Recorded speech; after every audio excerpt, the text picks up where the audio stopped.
A few weeks ago, Gary contacted me, asked me to give a talk on digital and the microwaves. And so that's what we're going to get into now. I can give you the short version of the talk, which is basically Q65 is magic. Digital and the microwaves is not like, digital and lower four. Everybody who's hearing this right now is an expert on FT8 and 6 meters, but there are some things that are different. These are the main points of my talk. First one being the difference between the lower four and the upper bands. Don't waste your time calling CQ on 902 and up on the digital bands. You're not going to make any contacts that way, and it just is going to drop your score down. Q65 15, we're going to say, is the go-to mode. There are a lot of different choices you can make in terms of the sub mode, but I got together, talked to some of the other guys who are active on digital and the microwaves, and we agreed that for getting started, we'll just say that Q65 15 Charlie is the go-to mode. And based on some of the theory I'm going to give you in the talk here, you can make your own decisions to switch out of Q65 15 Charlie, try a different mode. But for just getting started, this is sort of your Swiss Army knife mode. It's not going to be bothered by problems with frequency stability or frequency spread, anything like that. And it's pretty Can I ask you a sensitive. quick question, Roger? Yes. So a lot of people that are putting up beacons and doing terrestrial on the higher bands, or on the VHF UHF bands, are using mode A, 15A, and you're saying that 15C Yeah, is really the preferred one? I will explain all of this. Why don't we actually hold the questions till the end? Because I think a lot of the questions are going to be answered Okay. during the course of the talk. It'll make reception, I think, easier for people. Do not use the standard frequencies for SCADs. You want to avoid potentially getting interference. If you land on a standard frequency, it's more likely somebody's going to plop down on top of you while you're trying to complete your SCAD. Always put your QSO partner's call and grid into the DX boxes on WSJTX. That'll give you an extra 3 dB. And as you know, with the weak signal contacts, 3 dB is very important. Make sure you have deep and averaging enabled on WSJTX. Again, we'll get into that more as we move through the talk here. This slide summarizes the main differences between working the lower four and digital and working the upper bands. On the lower four, you've got a stable frequency. You've got little to no frequency spread, exception being Aurora. You don't need to be pointed exactly at a station to work them because relative to the microwaves, your beam widths on your beams are relatively wide. We can all sit there on 6 meters, 50.313, and just work people throughout this half of the country without rotating our beams at all. There's lots of stations to be heard on a single calling frequency, so you can just sit on the digital calling frequency and call CQ. And then when the people answering you drop off, you just answer CQs for a while. Some new people come on and you can start calling CQ again. You can spend forever there.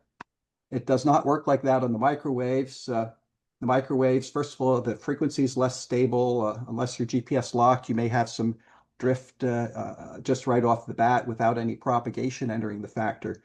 And then if you're using aircraft scatter, you've got a good amount of shift there. If you're doing range scatter, you've got a lot of shift and spread to deal with there. Again, your beam widths are narrow, so you need to be pointed at a station to work them. So, using a calling frequency, calling CQ just doesn't work because of the narrow beam widths and the fact that your pool of stations is a lot smaller to begin with. On the microwaves, what you want to do is arrange contacts via other means, which we'll get into briefly, and move to a quiet frequency and make your QSO. So in lower four, your prescription is use FT8, call CQ, and listen on the standard frequencies: 50.313, 144, 174, 222, 174, 432, 174. For weak signal SCADs, follow the microwave prescription, though. Even on the lower four, use the microwave prescription for your really weak signal SCADs. Use Q65 Charlie on a quiet frequency, arranged via cell, OM4KST, some other mechanism. Do not use one of the standard frequencies, as that's just invites interference while you're trying to complete your SCAD. I tend to use an odd frequency that's well above the analog calling frequency, like, maybe 902, 153, 1296, 147, 10368, 134, some frequency that somebody's not going to, you know, plop down upon because they're running the bands with somebody else. So you want to avoid frequencies that are even multiples of 5 or 10, right? This is the situation when you're calling CQ in the lower four, especially 50.313. There's lots of activity. Everybody wants to buy what you're selling. There's a lot of exchange back and forth. Everybody's happy, and it's a good situation. So there it makes sense. Sit on the frequency, call CQ. This is the situation if you're calling CQ in the microwaves. You're basically yelling, is anybody home down a well? And you're unlikely to get a reply, and anybody who notices what you're doing is going to wonder a bit. I want to get into now some details of Q65. This illustration shows it's basically a WSGTX wide graph where I just started with the widest bandwidth submode and then moved down to narrow and narrower modes. Each of these submodes has 65 tones.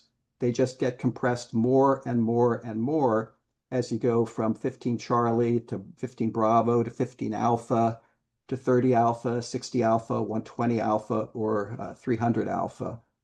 The bin width for the widest mode, 15 Charlie, is 26.67 hertz. Multiply that by 65, of course, and you get the bandwidth, 1733 hertz. Submode 15C shares that bandwidth with 30D and 60E. So if you've decided that you want to use 15 Charlie because of its characteristics, because of its wide bandwidth, and you decide you need to go to a longer mode because you need to get 3 dB more of sensitivity by doubling your time period, you go to 30 delta. You don't go to another 15 you don't go to another C mode, you go to 30 delta. And if you need another doubling of time to get 3 more dB, you go to 60 echo. Similarly, if you're starting out with 15 Bravo because you think that provides you with the best frequency characteristics because of the bandwidth, you're going to go from there to 30 Charlie, 60 Delta, 120 Echo, etc. So that's a key point. That's a key point. The link here is to excellent Q65 quick start guide that was put together by Joe Taylor, K1JT. So I think obviously that's where you want to go to get more information on this. Going to play a quick audio clip of 15 Charlie, just so folks who haven't any experience with Q65 modes know what it sounds like. Now, this may jar your ears. I thought it was a little soft before, and I increased it by 30 dB, which is a bit of overkill. So prepare to cover your ears if it's too loud. If it doesn't play properly, because I have something not shared properly, just let me know. It won't be the end of the world, but we'll just continue on.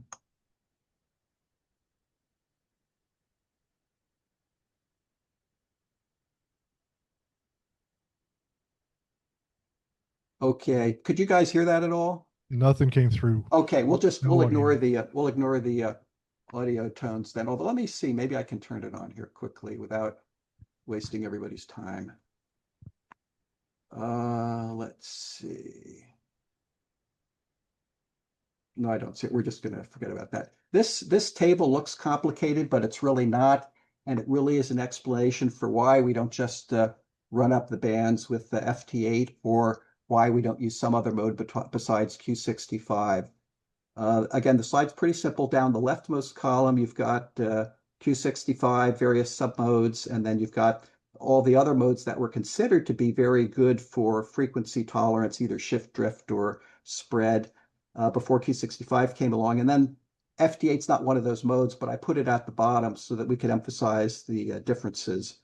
The next two columns are just tone spacing and bandwidth, so that you'll hopefully notice as we go along here that the wider the tone spacing, the wider the bandwidth, the better the tolerance to frequency shift, drift, and spread is. And then we've got a bunch of columns that just throw in increasing amounts of frequency shift.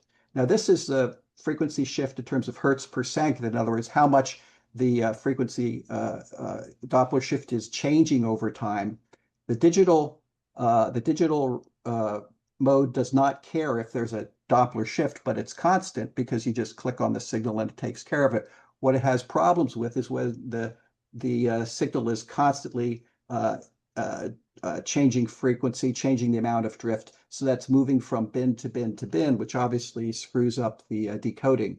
And we go from 0 hertz per second, which is no shift, through 0 0.7, 2, 4, 5, 10, 15, and 20 hertz per second, which is a lot of shift. But actually, with aircraft scattering, we can see shifts of more than 30 hertz per second under some conditions.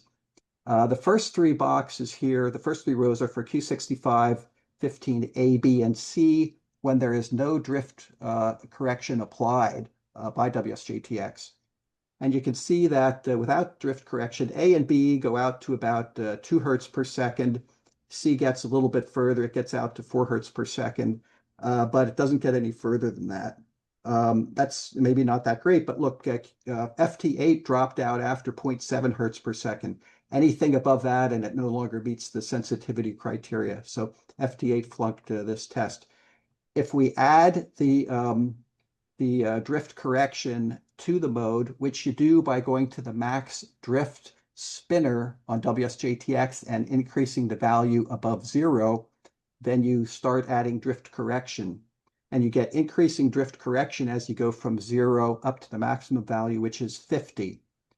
There's a major change, not of degree, but of what is going on when you go from 45 to 50 with the maximum drift correction.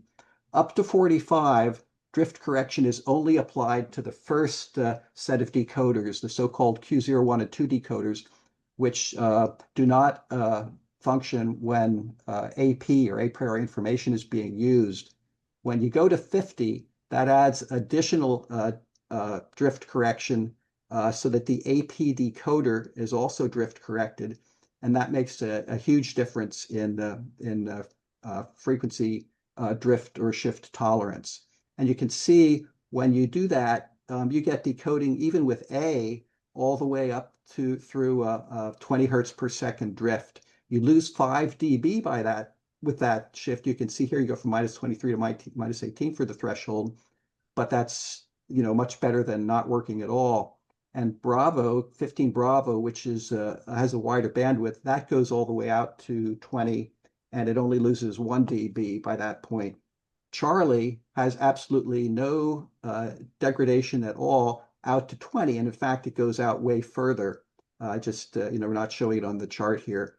So in terms of resistance to problems with frequency shift, Q65 15 Charlie is the winner here.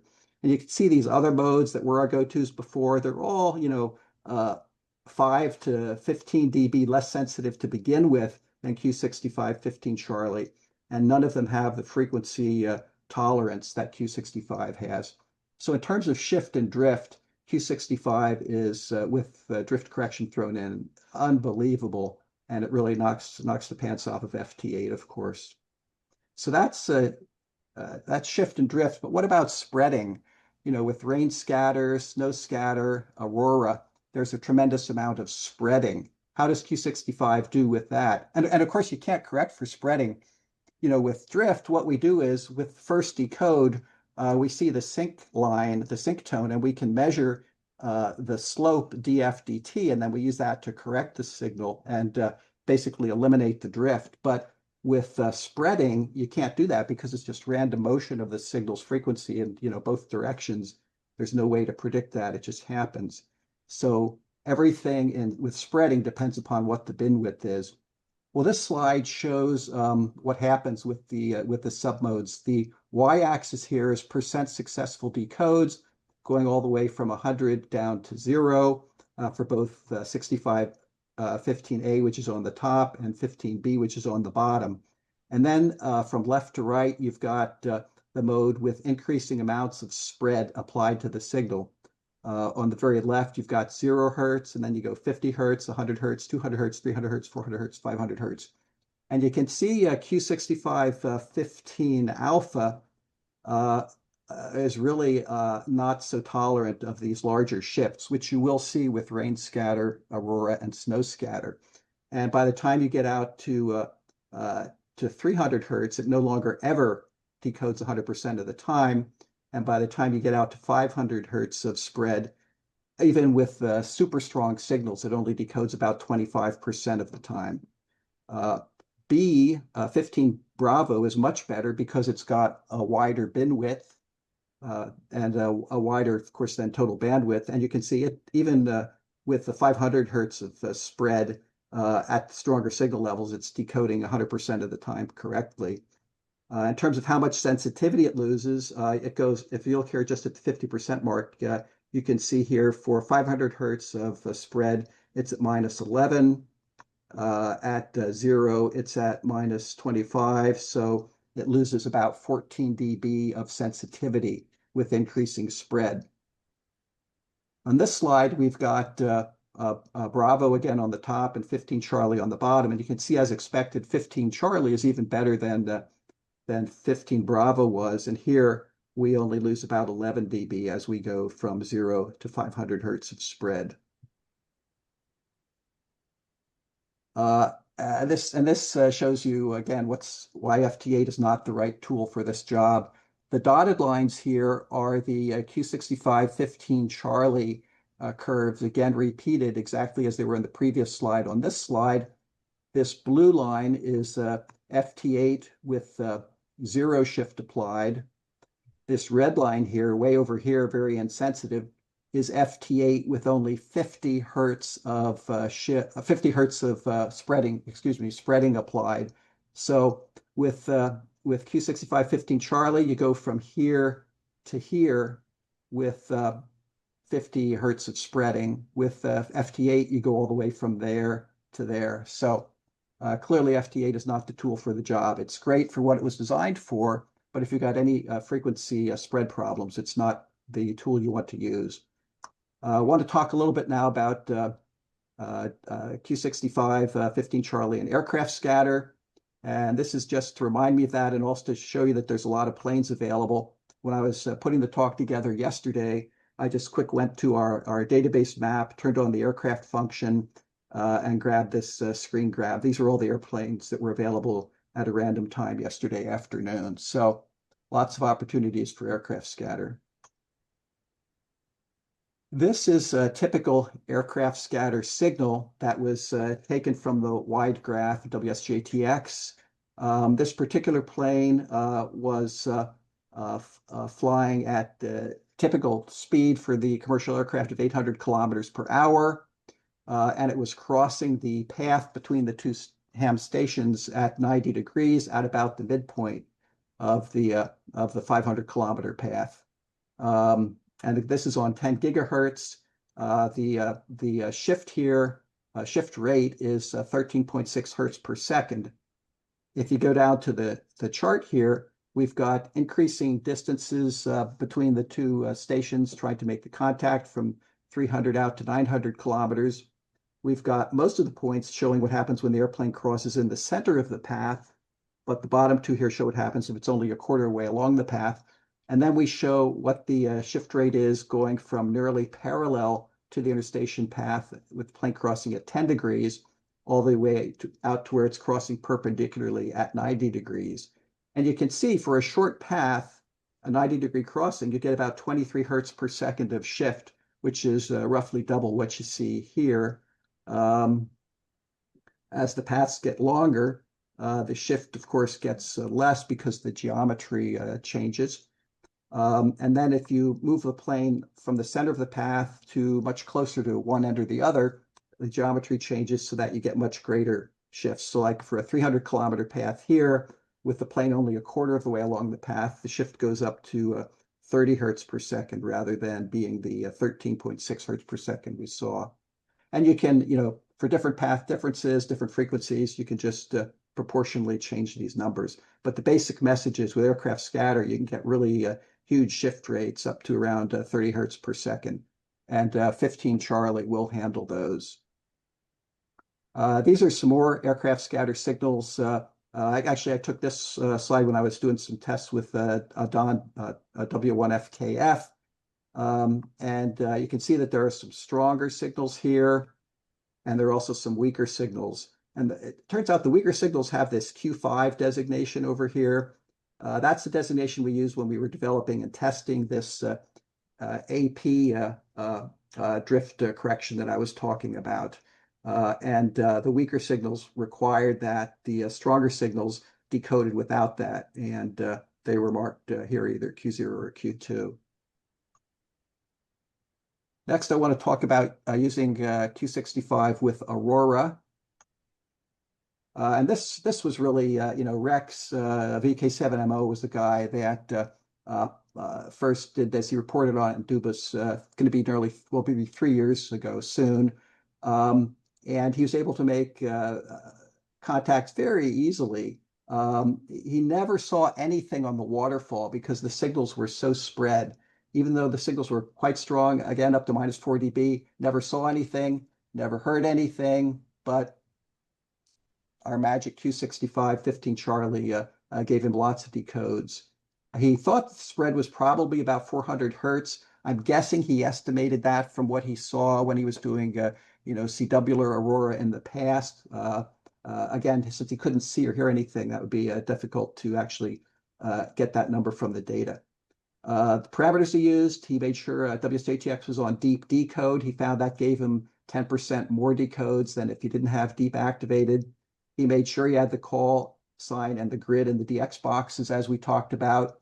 That gave him 50% decodes versus 25% if he didn't have them there. Again, that's that 3 dB improvement. He used a TX frequency of 700. You have to use the lower frequencies with 65 Charlie again because it's got a bandwidth of 1733 hertz. And if you put it at 1,000, then your peak tone is going to be 27 and 33 hertz. You put it at 1,500, it's going to be 3,233 hertz, which is going to be outside the audio passband for your transmitter.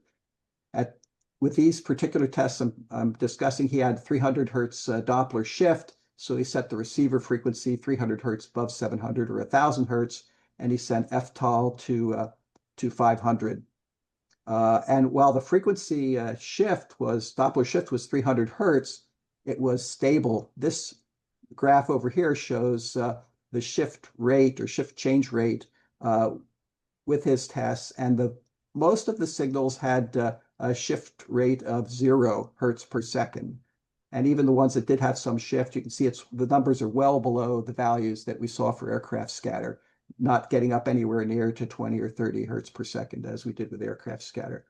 I had a CW audio clip to play you, but it's not, we'll skip that. This is just a Spectrum Lab waterfall of a CW auroral signal to show you that, yes, each of these boxes is 100 hertz wide. So CW signal here is 100, 200, 300 hertz wide. With this aurora here, things change a little bit as the Aggies rotated. It goes up to about 400 hertz width. And we'll skip that because you guys can't hear it. And now I want to talk about Q65 15 Charlie with the rain scatter. This is just, again, the W3SZ K1RZ map with the radar function turned on, showing us some rain scatter cells. I didn't have any good pictures to show for this, but fortunately my buddy Charlie, DL3WDG, just put up a 10 gigahertz digital beacon in Germany. And he was kind enough to send me what I've got here to show you. With rain and snow scatter, you can have a huge variation in the amount of spread that you get. It can be as low as 50 hertz. Could be more than 1 kilohertz. I have some pictures I'll show you in a minute or two where it's actually roughly 2 kilohertz of spread. Now with Charlie's beacon, he used Q6530 Delta. That has the same bin size and bandwidth as Q65 15 Charlie, but he used Delta because with using Delta and having a 1 minute beacon cycle, the guys receiving the beacon would be able to take advantage of averaging by WSJTX. With 15 Charlie, they couldn't do that. He also, even though it's a beacon, he used the CQ DL3 WDG JN68 message. Why did he use that? Well, this tells you something else about WSJTX. The CQ messages are so-called type 1 messages, and they can use AP. They can use a priori information to increase their sensitivity. A message that just contains the call and the grid is not a type 1 message. It's a free text message, and AP does not work on them. So you're going to lose the benefits of AP. And that's why he chose this particular combination. He was decoding nicely here. The signal strength was -14. These are the waterfalls. You see absolutely nothing because the signal is so spread out. You see nothing. It's like dead air, but yet Q65 15 Charlie is able to decode it. And this green line here was the cumulative spectrum. Nothing seen there. But I ran the wave files again, and this time for the spectrum, instead of showing the cumulative real-time spectrum, I put up the Q65 sync spectrum, and you can see Q65 somehow, who the heck knows how, finds the sync tone. It knows it's at 990 hertz, and then it goes ahead and does a decode. You won't hear it, but I had an audio clip of this wave file just to prove to you that it was absolutely dead air. There is nothing there. There is no evidence that there's a signal there, visually, audibly, but Q65 15, or in this case, Q65 30D, no problem decoding it. So we'll skip that. And this was just, I went back to Spectrum Lab with exactly the same settings I used for that CW signal I showed you. This is the spectrum of Charlie's beacon. There's nothing there, but magic. This I wanted to show you some examples of what the kind of spreading you can get. This is just Phil K3TUF's 10 gigahertz beacon at my Hilltop location while he had the beacon up when we were having some snow. And here's the, you can see here is the direct beacon signal, but there's a 1.9 kilohertz spreading a snow scatter signal around it here. And this was just with rain scatter. We had, this was maybe 3 or 4 months after the first one. This was like March or April. There was about 1.4 kilohertz of spreading, just to show you that, yes, you do get a lot, or can get a lot of spreading with snow scatter, rain scatter. So if you're going to do digital, you need a digital mode that can handle it, which would be a Q65 15 Charlie.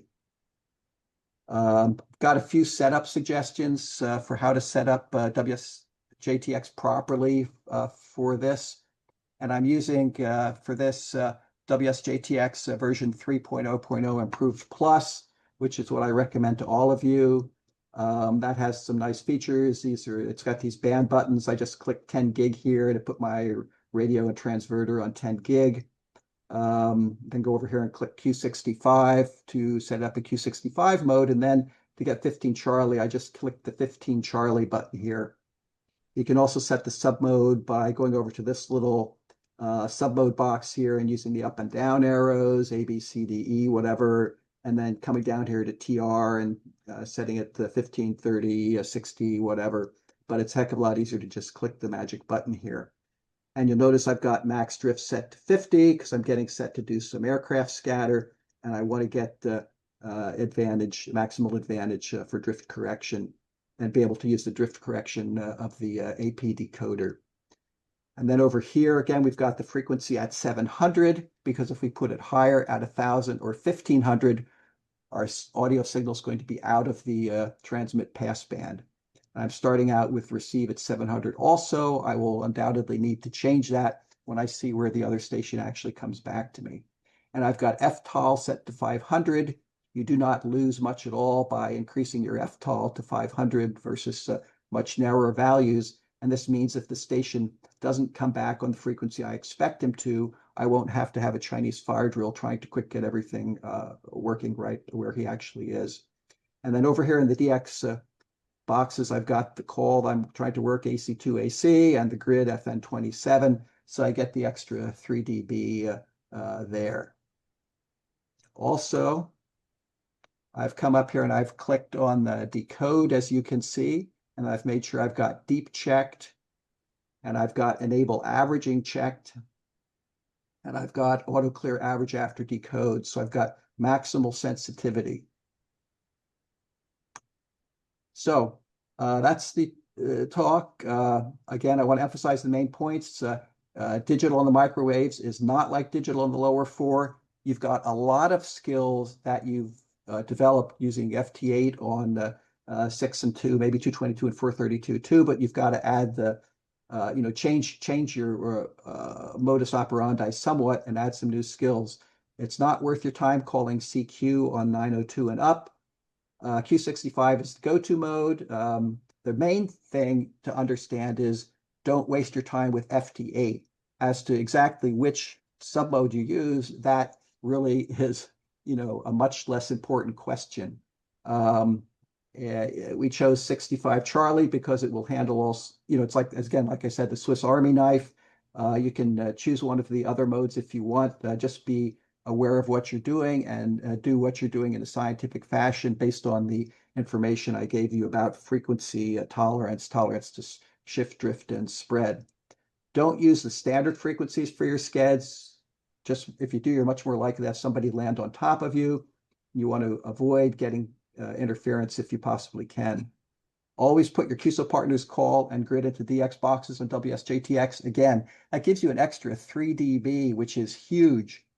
I've had so many times on EME, for example, where I'm working a guy, I've specifically said to him, I'm calling you now, I'm in FN20, figuring that he's going to be smart enough to put my call and grid in the DX boxes. I'm copying him fine because I've got his call and grid in my boxes.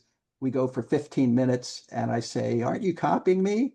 And he says, no. And I say, try putting my call and grid in your DX boxes. And then boom, immediately, as soon as he does that, we complete the QSO in like, a minute and a half.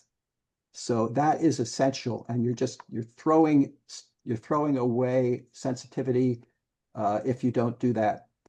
Make sure you have deep and averaging enabled.